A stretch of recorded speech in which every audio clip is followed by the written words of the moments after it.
Hey guys, welcome to our YouTube channel Harshita Amar vlogs. మీరు కానీ ఈ ఛానల్ని ఫస్ట్ టైం చూస్తున్నట్టయితే నా పేరు హర్షిత అండి. ఈరోజు వీడియో వచ్చేసి తమ్నైల్లో ఆల్రెడీ చూసే ఉంటారు కదండి, వినాయక చవితి వ్లాగ్ అనమాట. నేనైతే హైదరాబాద్లోనే ఉన్నాను. వినాయక చవితి రోజు అంటే సాటర్డే నేనైతే హైదరాబాద్లోనే ఉన్నాను. నేను అక్కడ హైదరాబాద్లో చాలా సింపుల్గా సెలబ్రేట్ చేసుకున్నా అండి. జస్ట్ సింపుల్గా పూజ చేసుకొని టెంకాయ అయితే కొట్టేసుకున్నాను అనమాట. ఎందుకంటే నాకు సాటర్డే ఈవినింగ్ 4కి నేను నా హోమ్ టౌన్కి రావాల్సిన చిన్న పని ఉన్నింది. సో అందుకోసమని మళ్ళీ వినాయకుడిని పెట్టి దాన్ని కదిలించడానికి ఈవినింగ్ 6 పైన అట్లా ఎత్తాలి అంటారు కదండి. సో అందుకోసమని నేను ఈ వినాయక చవితికి అయితే బొమ్మను పెట్టలేదన్నమాట. సో ఇంకా నేను వినాయక చవితి రోజే అంటే సాటర్డేనే స్టార్ట్ అయిపోయాను అనమాట. ఈవినింగ్ 3:30, 4కి అలా స్టార్ట్ అయిపోయాను హైదరాబాద్లో.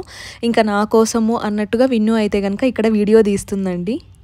సో ఇంకా పూజ విషయానికి వచ్చేసరికి అమ్మ అయితే కనుక ఎర్లీ మార్నింగే లేసి ప్రసాదాలు ఈ డెకరేషన్ అంతా ఉంటుంది కదా, అదంతా చూసుకునిందనమాట. అండ్ ఆల్సో కొంచెం ప్రీ ప్లాన్డ్గానే ఉంటుంది అమ్మ అయితే. సో అందుకోసమని ముందు రోజే ఇలా గేట్కి ఇంకా దాలముందరంకి బంతిపూలు కుట్టారు కదా, అవన్నీ హోటల్లోనే కుట్టేసుకున్నారనమాట. నాన్న అమ్మ ఇద్దరు హోటల్లోనే కుట్టేసుకున్నారు ముందు రోజే. డెకరేషన్కి ఆ రోజు అయితే కొంచెం ఇబ్బంది అయిపోతుంది కదా అన్ని పనులు ఉంటే. సో అందుకోసమని ముందు రోజే ఇవన్నీ పెట్టేసుకున్నారనమాట. సో ఇంకా పూజ గది అయితే కనుక ఇలా సింపుల్గా డెకరేట్ చేసేసిందండి. అండ్ వినాయకుడిని వచ్చేసి అమ్మ హాల్లో పెట్టిందనమాట. ఎందుకంటే అక్కడైతే కనుక మంచిగా స్పేషియస్గా ఉంటుంది, మనకు నచ్చినట్టు మన మనసుకు ఇష్టమైనట్టు బాగా డెకరేషన్ చేసుకోవచ్చు కదా అని అయితే హాల్లో పెట్టేసిందనమాట. సో నాన్న వాళ్ళకైతే కనుక ఒక చిన్న హోటల్ ఉందండి. ఇంకా అమ్మ నాన్న అదే చూసుకుంటారనమాట. కాకపోతే ఈరోజు వినాయక చవితి ఉంది కదా, సో అందుకోసమని ఇంట్లోనే ప్రశాంతంగా సెలబ్రేట్ చేసుకుందాము. ఇంకా ఆ హోటల్ ఉంటే కనుక కొంచెం మైండ్ పీస్ఫుల్గా ఉండదు కదా, అక్కడికి వెళ్ళాలి ఇంకా ఇక్కడ బాగా చూసుకోవాలి అన్నట్టు ఉంటుంది. సో అందుకోసమని ఇంకా హోటల్కి కూడా హాలిడే అయితే ఇచ్చేసారనమాట. క్లోజ్లోనే ఉన్నింది ఆ రోజు. అండ్ ఎనీహౌ పెట్టినా కూడా అందరూ వాళ్ళ ఇంట్లోనే ఉంటారు కదా, సో అందుకోసం అని హాలిడే అయితే ఇచ్చేసారండి. అండ్ హోటల్లో వర్క్ చేసే వాళ్ళకి ఇంకా మా వీధిలోనే అంటే మా ఇంటికి కొంచెం ముందరే వినాయకుడి విగ్రహం అయితే పెట్టారనమాట, పెద్దది కొంచెం. సో అక్కడికి ప్రసాదము అన్ని వాళ్ళకి హోటల్లో వర్క్ చేసే వాళ్ళకి ఇంకా దేవుడి దగ్గరికి అంత ప్రసాదాలు అయితే రెడీ చేసేసుకునింది. మా అమ్మకైతే కనుక డెకరేషన్స్ చేయడం కానీ ఇలా పూజలు చేసుకోవడం కానీ చాలా ఇష్టం అనమాట. సో నేను ఎప్పుడైనా ఏదైనా చేస్తున్నా సరే అలా చేయాలి ఇలా చేయాలి అని బాగా సజెషన్స్ ఇస్తుంది. ఇంకా మా వినాయక చవితి ఎలా జరిగింది, మా అమ్మ ఎలా డెకరేట్ చేసింది, ఎలా పూజ చేసుకునింది అనేది చూసేయండి.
సో మార్నింగ్ అయితే అలా పూజ అయితే కంప్లీట్ చేసేసుకున్నారండి. ఇది వచ్చేసి నెక్స్ట్ డే నైట్ అనమాట. మా ఊర్లో అంటే పీలేరులో అయితే కనుక మేము 3 డేస్కి నిమజ్జనం చేసేస్తాము. సో ఇది వచ్చేసి సెకండ్ డే నైట్ అనమాట, అంటే సండే నైట్. నేను కూడా సండే ఎర్లీ మార్నింగే దిగేసాను అనమాట హోమ్ టౌన్లో. మాకు వినాయక చవితి అంటే కనుక అంతకన్నా స్పెషల్ ఫెస్టివల్ ఇంకేమీ ఉండదు, ఎస్పెషలీ నాకండి. చాలా అంటే చాలా గ్రాండ్గా చాలా బాగా సెలబ్రేట్ చేస్తారు పీలేరులో అయితే కనుక. ఇంకా నిమజ్జనం రోజు చూడాలండి, చాలా అంటే చాలా మంచిగా సెలబ్రేట్ చేస్తారు. నేను ఆ వ్లాగ్ కూడా నెక్స్ట్ అయితే అప్లోడ్ చేయడానికి ట్రై చేస్తాను. తప్పకుండా మిస్ అవ్వకుండా చూడండి, మీకు కూడా బాగా నచ్చుతుంది. సో ఇంకా మాకు మండే అంటే ఈరోజే నిమజ్జనం అనమాట. సో ఇంకా ఆ ముందు రోజు అంటే సండే నైట్ లాస్ట్ నైట్ కదా, సో అందుకోసమని అస్సలు నిద్రపోలేదండి. 1:30 1:40 వరకు ఇవే సరిపోయిందనమాట మాకు. డ్యాన్స్ ఇంకా మ్యూజికల్ చైర్స్ అలా చాలా అంటే చాలా బాగా ఎంజాయ్ చేసాం మేమైతే. మా స్ట్రీట్లో ఉండే వాళ్ళైతే కనుక ఇద్దరు అమ్మాయిలు కానివ్వండి లేకుంటే ఆంటీ వాళ్ళు కానివ్వండి అస్సలు షై ఫీల్ అవ్వకుండా మంచిగా సెలబ్రేట్ చేసుకున్నాం అనమాట. చూడండి ఇక్కడ మేము అమ్మ వాళ్ళు ఆంటీ వాళ్ళు అందరూ కలిసి ఇలా మ్యూజికల్ చైర్స్ ఆడుతున్నాం అనమాట. దానికి ముందే అన్నీ ఇలా డ్యాన్స్ పర్ఫార్మెన్సెస్ అంకుల్ వాళ్ళు కానివ్వండి మేము కానివ్వండి చాలా అంటే చాలా ఎంజాయ్ చేసాము. ఇంకా కొన్ని స్ట్రీట్స్లో అయితే కనుక ఇంకా బ్యూటిఫుల్గా సెలబ్రేట్ చేస్తారనమాట. మా స్ట్రీట్లో చందా కలెక్ట్ చేయడం కానివ్వండి అలా చిన్న పిల్లలే 8th క్లాస్ 10th క్లాస్ అలా చదివే వాళ్ళే అనమాట. కాకపోతే వేరే స్ట్రీట్స్లో కొంచెం పెద్దవాళ్ళు ఉంటారు కదా, జాబ్ చేసేవాళ్ళు, అలా వాళ్ళైతే కనుక డాన్సర్స్ని పిలిపివ్వడం. డి మణికంఠ వచ్చాడు లాస్ట్ ఇయర్ అయితే కనుక, అలా చాలామంది వస్తారు, మంచిగా సెలబ్రేట్ చేస్తారనమాట. అసలు వినాయక చవితి అది పీలేరులో సెలబ్రేషన్స్ అంటే కనుక నా హార్ట్కి చాలా స్పెషల్ అనమాట. అసలు ఈసారి రామేమో అనుకున్నాము, కాకపోతే నాకు లైసెన్స్ పని ఉండడం వల్ల ఖచ్చితంగా రావాల్సిన పని అయ్యింది. కాకపోతే అమర్ అయితే ఈసారి మిస్ అయ్యాడు.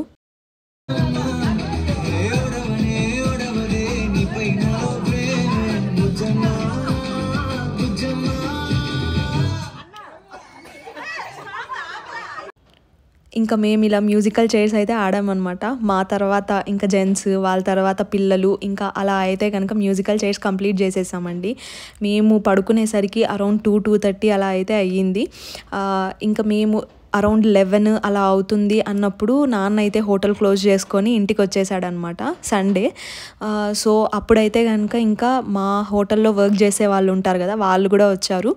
అసలు వాళ్ళ ఎంజాయ్మెంట్ చూడాలి, వాళ్ళ డ్యాన్సులు కానివ్వండి, వాళ్ళు మ్యూజికల్ చైర్స్ ఆడడం కానివ్వండి, చాలా అంటే చాలా హ్యాపీగా అనిపించింది. ఇలా అందరం కలిసి ఏ డిఫరెన్సెస్ లేకుండా మంచిగా అయితే మేము ఎంజాయ్ చేసామండి.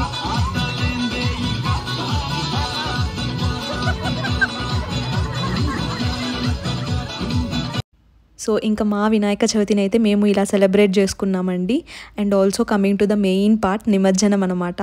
అది మెయిన్ పార్ట్ అండి. చాలా అంటే చాలా గ్రాండ్గా సెలబ్రేట్ చేస్తారనమాట. మాది పీలేర్ చిన్న టౌనే, కాకపోతే చాలా అంటే చాలా గ్రాండ్గా సెలబ్రేట్ చేస్తారండి. అండ్ ఆల్సో నేను ఆ వ్లాగ్ కూడా పెట్టడానికి ట్రై చేస్తాను, మీరు కూడా మిస్ అవ్వకుండా చూసేయండి. అండ్ ఆల్సో మీకు ఈ వీడియో నచ్చినట్టయితే తప్పకుండా లైక్ చేయండి, ఎందుకంటే మీరు లైక్ చేస్తేనే మీలాంటి ఇంకొందరికి ఈ వీడియో రీచ్ అవ్వడం అయితే జరుగుతుందన్నమాట. So please don't forget to like, share and subscribe to our YouTube channel Harshita Amar vlogs. See you in next video. Bye guys.